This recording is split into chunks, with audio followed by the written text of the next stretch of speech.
Welcome to the Banker Lamp. Please enjoy the video. You start by confirming prerequisites. Make sure you have a secure screen lock and admin access on the device.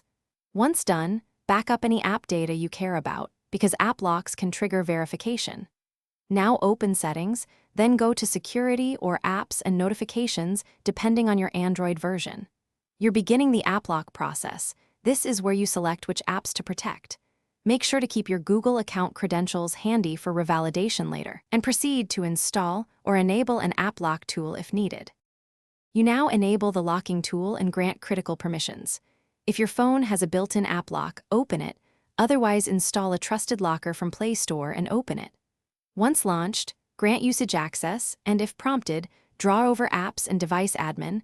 Those let the locker detect and lock foreground apps. Next, set your master PIN or password and enroll a biometric method if you want quick unlock. Make sure passwords are unique and test by locking a non-critical app, first to confirm behavior before lock. You finish by choosing the apps to protect and tuning settings like timeout and notification visibility. Once you add apps, test each one. Open, verify the lock triggers, then unlock and confirm the flow persists after screen off and device restart.